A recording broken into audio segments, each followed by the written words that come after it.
is there some unfinished business that we need to tidy up first? Well, there's a tiny idea around the identity, which is to just admit that whatever you are is now, and whatever your preference is now. So like when my kid says, I hate tomatoes, I say, today. And he goes, oh, right, I hate tomatoes today. Because it's leaving open the possibility that you might change your mind tomorrow. Yeah. And he did.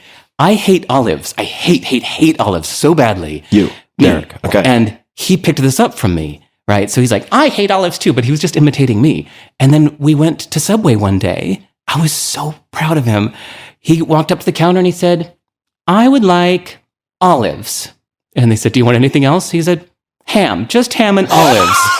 And they loaded this sandwich full of olives. And I looked at it like horrified. Yeah. He ate it and loved it. And he goes, I like olives now. It's like, yes, I love that switching between identities. And so I used to call myself an entrepreneur. And other people would call me an entrepreneur. And then I did my first book that was about that. So I got categorized as an entrepreneur. Great book, by the way. Thank you. Thank you for the forward. Anything you want, right? Yeah. Yeah. I recommend people check it out. I've read it multiple times. It's a great book. You.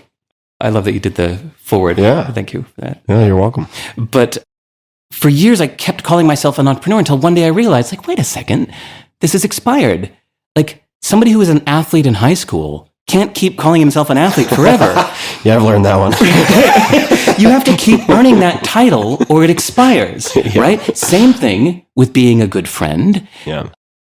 Same thing with any labels that we call ourselves.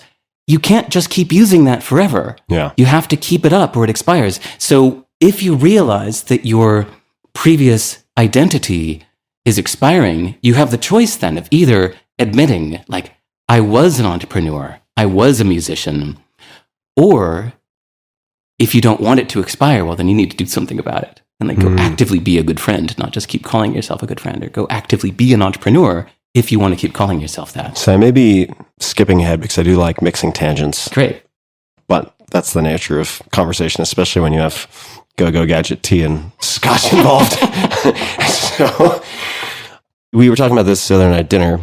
We use language. We're creatures of language. I mean, part of the reason that we become such a dominant pest on the planet is our ability to use concepts and abstraction, right? And you had mentioned at one point thinking of yourself after entrepreneur as a writer. How did you make that switch? Looking to your heroes. I call it my people compass. That like if you're not sure which way to go, you can ask yourself, well, who do I admire? Who do I like? So for me, this was like, as I was not sure what direction I wanted to go, like I am an entrepreneur and I'm a programmer and I'm an author.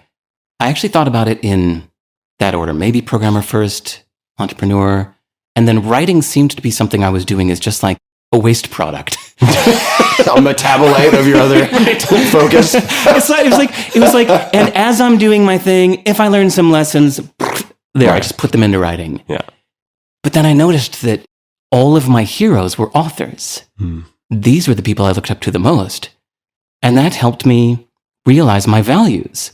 Like it helped reveal my values. So ultimately, like we want to be our ideal selves, right? And I think that your heroes are your idealized self, right? That's why we idolize certain people, is we want to be like them.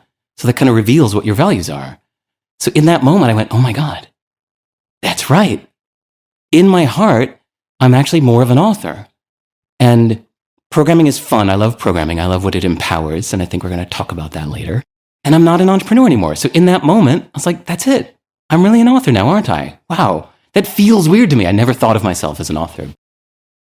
So the reason I call it a people compass is it's related to when you're not sure what business to start. Like a lot of people are, they're looking at the many different options right now. The way I think about it is asking yourself, what kind of people do I like being around? Because these are the people you're going to be serving. You have to like them.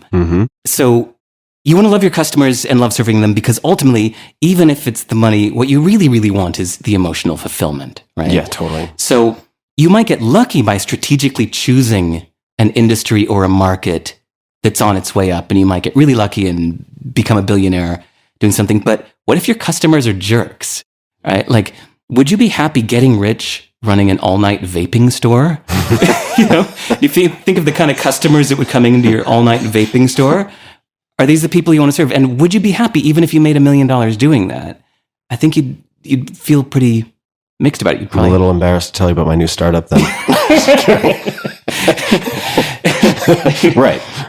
Vaping. Anyway, so it's asking yourself, like, what kind of people do you want to be around? Decentralized blockchain, baby seal clubbing expeditions. Yeah. Tom, not sure I want to hang out with the people who might go on that tour. Run by AI. We may need a refill on the scotch at the rate we're going. Well, I don't know how that's going to work. Pause. Yeah, I think that if you set up your business to serve the people that you love being around, even if it makes less money, you're going to be much happier. Yeah. So that's where I'm at right now. Like right now, I'm not an entrepreneur, but I'm starting to get that itch. I'm starting to feel like doing something. And if I do, it'll just be to be around the people that I already love.